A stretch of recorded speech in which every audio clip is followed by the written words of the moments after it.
Hi guys, welcome back to my channel, or welcome if you're new. There were some things I wanted to get off my chest, some truths that I think K-pop stans have to hear right now. Whether you agree or disagree, I would love to hear your opinions in the comments. So if you're ready for some K-pop truths, then let's begin.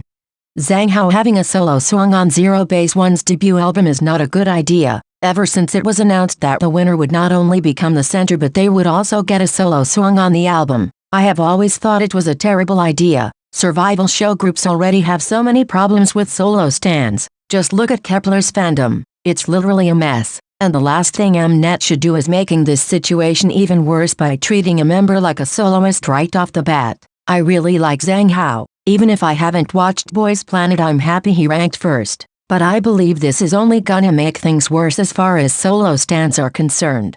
No, IVE are not finally singing live. They have been doing it all along. As much as I appreciate people praising IVE for their live vocals lately, I think many compliments are kinda backhanded compliments, saying how they finally improved and are finally singing live, but they've been doing it since debut. I agree that they improved because obviously every artist improves with time, but it's not true that they are only now singing live. IVE is one of the 4th-gen girl groups who has sung live the most, and one lip-syncing scandal won't change that. It sucks that people can only remember that one time they lip-synced but forget all the times they sang live. A few months ago I literally made a video compiling most of their live stages since debut, and let me tell you, there were a lot, and I couldn't even include them all, so I'm sorry but no. IVE are not finally starting to sing live. You have just been believing fake narratives all this time.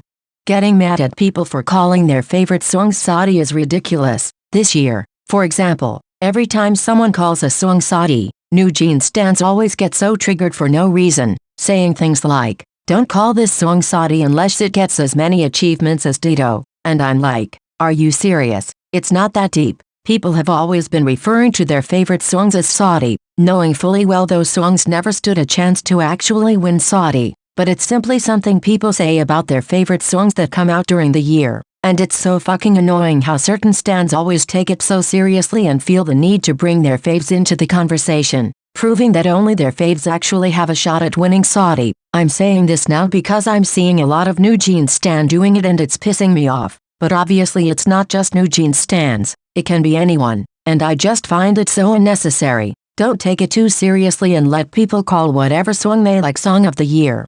Companies aren't always the villains. K-pop companies can be pretty awful, we know that. They care about money above everything else and there's nothing they wouldn't do to gain profit. But with that being said, it's also extremely stupid for K-pop stans to always blame the companies for everything. K-pop stans need to stop trying to paint everything companies do as evil, because sometimes it's literally just business. One big example could be the recent situation with Hybe and Kakao investing in SM Entertainment. Many people made it seem as if these companies were being so evil for wanting to buy shares in SM, but it's literally just business. That's what companies do. It's not that deep. Another example could be when certain things happen and they're out of the company's control, but K-pop stans blame the company anyway. Maybe there are technical difficulties at a music festival and it affects the group performing. K-pop stans will somehow end up bashing the company even if it's the festival that is at fault. Like, I get it. Companies can be terrible sometimes, but we have to stop whining for every little thing, because this takes attention away from those situations that are actually serious and companies have to be called out for. Having a supposedly better lineup never justifies rigging a survival show. It seems like an obvious thing to say, but in light of the recent lineup of Boys Planet, I've seen K-pop stans yet again praising Mnet for having rigged the previous seasons of Produce because at least they managed to create such great lineups. What I hate the most about this argument is that these K-pop stans totally know the rigging was inhumane and wrong, but despite that, they're willing to turn a blind eye on it just because they're satisfied of the outcome. This is peak hypocrisy, because I would prefer if you straight up told me you don't give a fuck about the rigging and you don't think it's wrong. But no, these people do admit that it was wrong but they just don't care. I'm sorry but fuck off. No amount of talent in a lineup can justify the show being rigged. It baffles me how K-pop stans can be so careless and superficial when talking about these things, going as far as to wish Mnet had rigged Girls Planet and Boys Planet as well. Y'all literally don't give a fuck about all of the trainees involved and it shows. Cupid is popular, 50-50 isn't. Don't get me wrong, I have always been very happy in seeing Cupid getting so much attention because I really love the song and I also like the group. But despite the huge achievements Cupid got, I wouldn't say 50-50 as a group got any popular. Of course, they're more popular now than they were at debut, but the group's popularity doesn't match Cupid's popularity. And I mean, this is perfectly normal. It happens all the time. Sometimes there is a song that blows up and it's huge, but people don't even know who sings it. It has happened before and it will happen again. I just hope one day all this popularity that Cupid received will benefit the group. I hope one day 50-50 will be popular because they are 50-50 and not just because of one song. It's fundamental for the company to play their cards right so that they don't become one-hit wonders.